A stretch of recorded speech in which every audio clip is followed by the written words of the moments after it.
Bienvenue à tous, où que vous soyez. En ce 10e jour de l'année, voici ce que nous avons retenu. Après 25 ans de bons et loyaux services auprès des animaux, l'association Fénois Animalia ferme ses portes.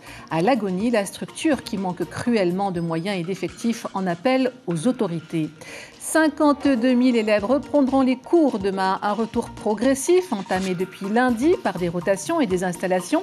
Et Covid oblige, une rentrée placée sous haute surveillance, comme nous le précisera dans un instant Stéphane Ratino, que nous rejoindrons en direct de l'installation des îles, du lycée des îles à la Mission, en compagnie de lycéens qui s'apprêtent à passer à table. À tout à l'heure, Stéphane. Les vendeurs ambulants font recette comme chaque dimanche. Ils font le choix des bas-côtés de la route plutôt que les marchés pour réduire les coûts. Une opération gagnante, vous allez le voir. Plébiscité par la clientèle locale et touristique, les lieux de sortie et de restauration en bord de mer affichent souvent complets. C'est le cas à la capitale et sur la côte ouest où 2 nouvelles infrastructures font le bonheur des amateurs d'apéro Sunset. Les associations bénévoles de protection et d'aide pour les animaux sont à l'agonie. Les familles d'accueil ne sont pas en nombre suffisant, les membres actifs aussi. Aucune d'entre elles ne perçoit de subvention de fonctionnement. Au mieux, les membres sont obligés de sortir de l'argent de leur poche pour nourrir les animaux errants correctement. Stop, elles demandent l'aide du pays. Ismaël Tahieta, La Itemouri, Teivaribé. Des aboiements pour interdire l'accès aux étrangers. Ici, c'est le domaine de l'association 4 pattes de Papara, un refuge où vivent 34 animaux. Il était dans un tellement sale état quand on l'a trouvé. Et on est fou de la Waikato. Donc on a voulu lui donner un prénom puissant pour lui donner de la force de vivre. Après 4 mois en famille d'accueil, Waikato est de retour dans la tribu. Un retour quelque peu difficile avec l'arrivée entre-temps de 6 nouveaux chiens et de 2 juments. Nous n'avons pas suffisamment de familles d'accueil. Donc quand nous récupérons des animaux blessés sur le bord de route et que nous les faisons soigner, nous ne pouvons pas les remettre sur le bord de route. Donc après appel sur Facebook à famille d'accueil et lors de refus la plupart du temps, nous les gardons chez nous. Plus d'animaux à la maison, forcément ça fait des mécontents. Pour l'association, c'est un combat de tous les jours. On se bat au niveau de la rue avec tous ces animaux. On se bat parfois avec les autorités qui ne nous aident pas forcément. Avec des fois les personnes qui profitent aussi un peu de nous appeler, qui se déresponsabilisent très facilement. Et c'est vrai que parfois on a le moral qui est en berne et on se demande s'il faut poursuivre cette cause parce que c'est une cause qui n'est vraiment pas reconnue ici en Polynésie. Donc on s'accroche, on reste solidaire, mais c'est vrai que c'est difficile par moments. Aujourd'hui, après plusieurs années de bénévolat, Fénois Animalia dépose les armes. Sans subvention, pas facile de tenir dans le temps. Heureusement pour la SPAP, il y a les dons. On ne vit que des dons. Les subventions que l'on a pu avoir grâce aux demandes que l'on a faites sont pour les campagnes de stérilisation qui constituent un autre budget qui concerne les personnes en situation précaire et non pas les animaux qu'on a au sein de l'association. Donc au sein de l'association par rapport aux animaux que l'on a, on n'a pas d'aide, on n'a effectivement que des dons, oui. Des dons, mais aussi des membres actifs. C'est le cas de Séverine. Comme elle, 5 autres personnes sont sur le terrain 24 heures sur 24. Alors eux, ce sont des petits chanceux. Ça fait à peu près 5 ans qu'ils sont là. Bon, ils ont peut-être eu des maîtres certainement au début. Ils ont été abandonnés et ils sont semi-sauvages. Donc ils sont castrés, stérilisés grâce à la SPAP, donc la vie aussi qui a donné du sien. Et puis eux, ils ont droit à leur petit déjeuner et leur dîner tous les jours. C'est un véritable sacerdoce pour Carole. Matin et soir, elle vient nourrir ses animaux.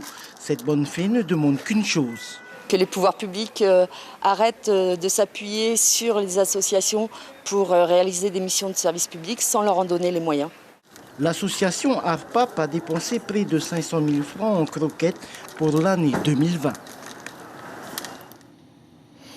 Un point sur les conflits sociaux débutés voilà près d'un mois à la société Oceania et au magasin Marina Express où une partie du personnel est toujours en grève. Malgré une médiation mercredi dernier et un projet de protocole d'accord de fin de grève, les négociations sont aujourd'hui au point mort. Régularisation des contrats de travail et 34 points de revendication sont au cœur des débats entre l'intersyndicale et les directions respectives. Fini les vacances, la grande migration a commencé pour les élèves des archipels éloignés. Les jeunes de Wapau, Vavair et Atea ont pris place à bord des vols à destination de la capitale. Un retour sur le banc des écoles bien rodé pour les familles comme pour les enfants. Thierry Stempfler et nos correspondants dans les îles. La rentrée a sonné dès hier matin à l'aube pour les scolaires de Wapau, partis avec la navette administrative qui a dû faire 3 allers-retours vers Nukuiva. Les lycéens étaient accompagnés par la sollicitude de leurs aînés. Et voilà, apparemment, les enfants sont très motivés pour le retour à leurs études. La suite pour ceux qui étudient à Tahiti, un vol affrété par le ministère de l'Éducation pour rejoindre les internats ou leurs familles d'accueil. Ils ne seront pas de retour aux Marquises avant juillet prochain. Pendant ce temps, certains prolongent le plaisir. Cet étudiant tahitien a passé des vacances de rêve à Raiveve. Il ne rentrera pas avant le jeudi 15, dit avoir beaucoup apprécié ce séjour aux Australes, même si la vie dans les îles a aussi son lot d'inconvénients pour un citadin. Parce qu'ici, l'eau, c'est pas tout le temps, c'est pas très très fort. Nous sommes obligés d'entrer les bassines, puis après se baigner avec. C'est pas comme à Tahiti, quoi. et puis à propos du Internet, c'est pas très fiable. La 4G ici, elle fonctionne pas tellement. Malgré tout ça, oui, je garde d'excellents souvenirs.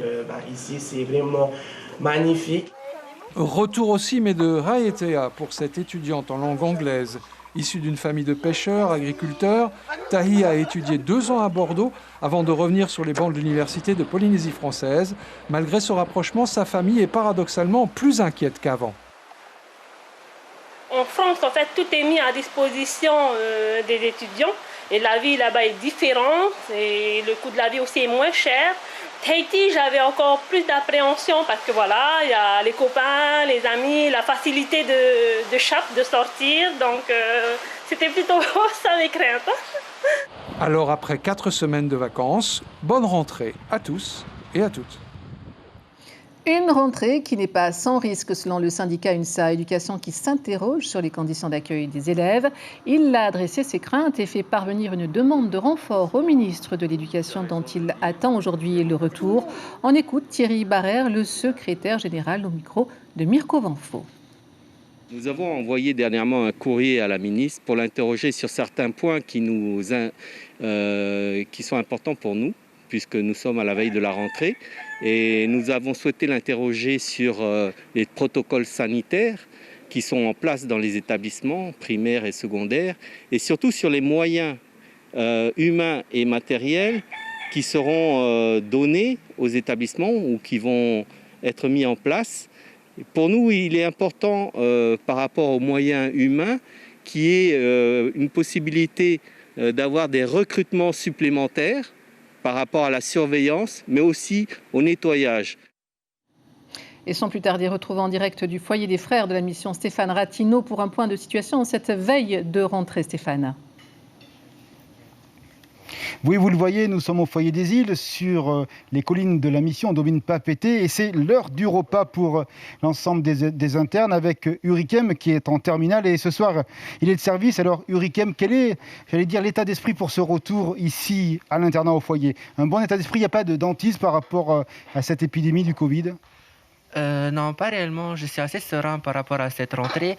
Les seuls trucs qui vont changer, c'est plutôt la nouvelle réforme due au Covid, et c'est surtout ça qui me gêne un peu. On s'habitue à vivre avec les règles de distanciation sociale, le masque, le gel. Est-ce que la vie a changé au foyer depuis le mois de mars dernier?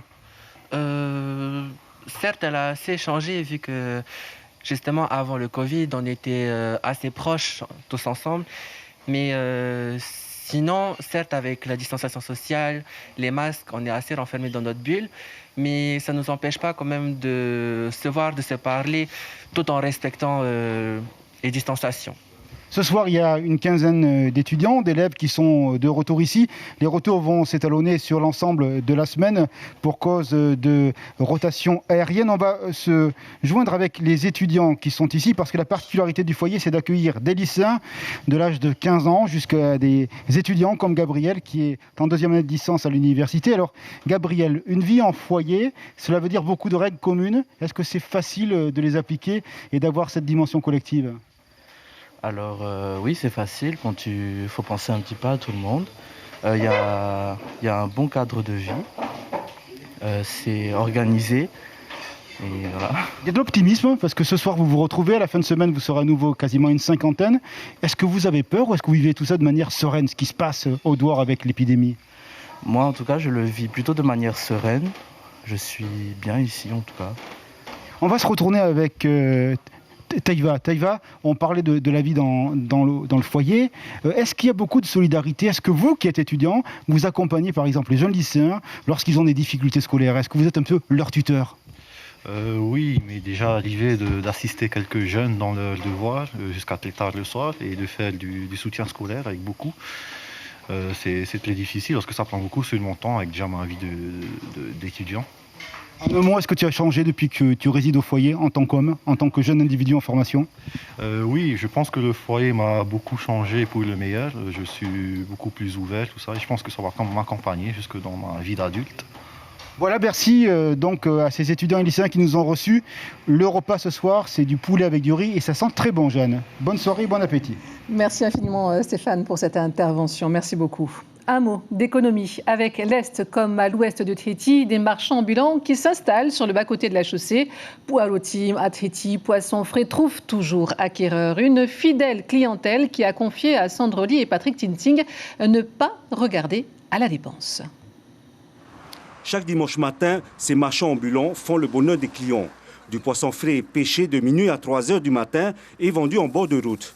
La glacière qui conditionne les 20 sachets de marara sera vide à 10 heures. Terry, le pêcheur d'Aroué, a bien compris l'avantage d'être en bord de route. Au bord de route, c'est mieux pour moi.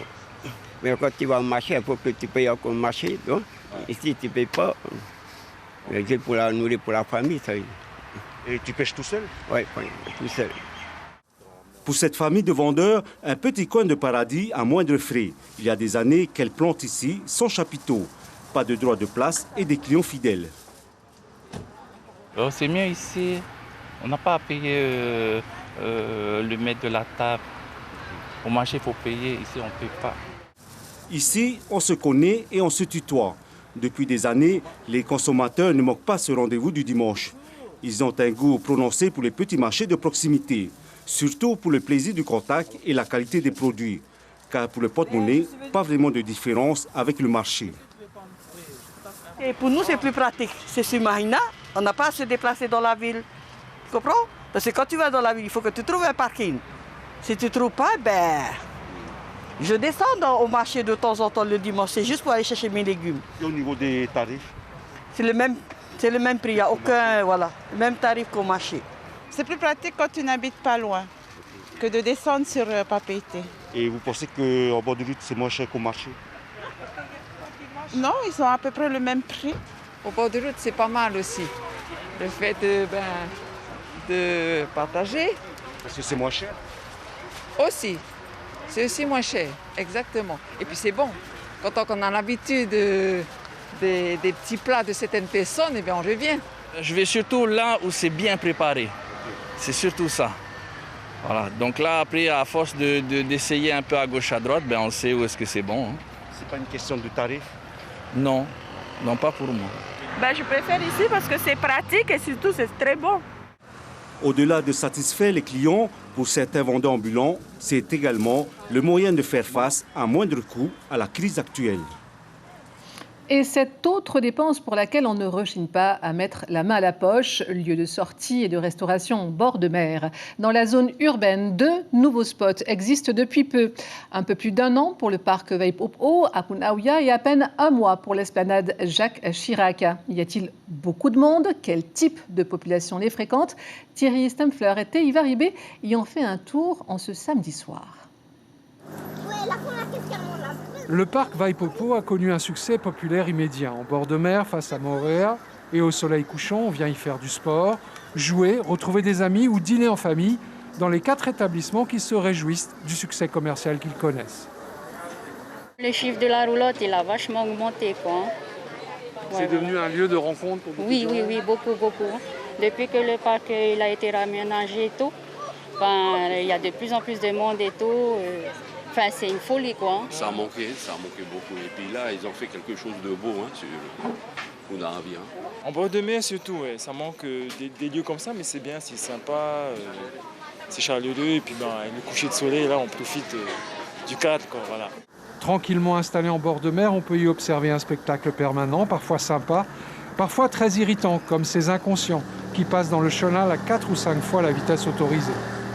Gabriel et Mareva sont venus de Papeete dîner tranquillement sur les bancs du parc et ils apprécient les tables de pique-nique. C'est super, c'est bien d'y avoir pensé. Par exemple, ce soir, on a prévu de venir manger là, venir dîner ici. Et c'est vraiment agréable. Donc le fait d'avoir pensé de mettre des tables à disposition. C'est vachement animé, ouais. C'est vachement animé. Puis on voit de plus en plus de monde. Et puis c'est sympa de venir entre amis. À Papeete, ce site en bord de mer est encore plus récent, ouvert il y a quelques semaines. Sur le plan visuel et esthétique, c'est une réussite. Il y a un peu de passage, mais malgré la proximité du parc Paofai, pas encore le même mélange social. Les 2 restaurants et bars sont de styles différents, mais leurs décors inédits dans le centre-ville contribuent à attirer de la clientèle.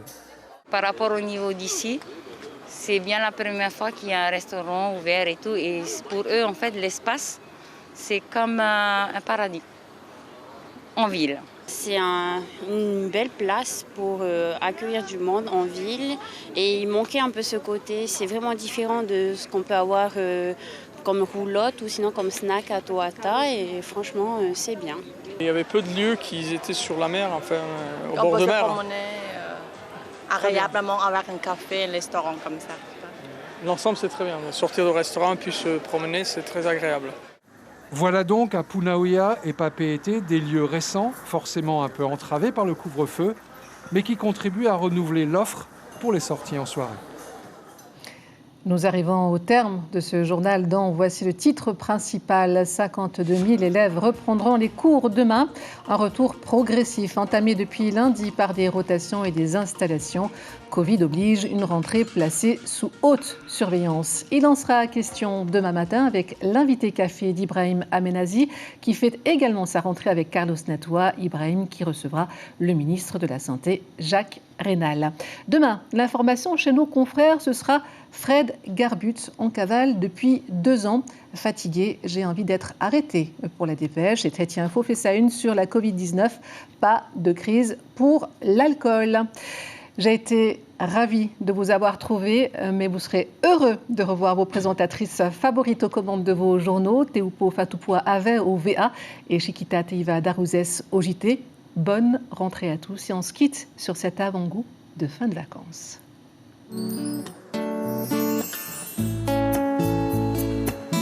Et même s'il faut te laisser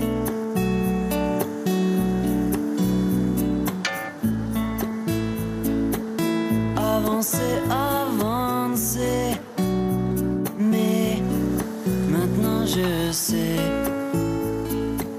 qu'on y a tous les 2 pensé, oui penser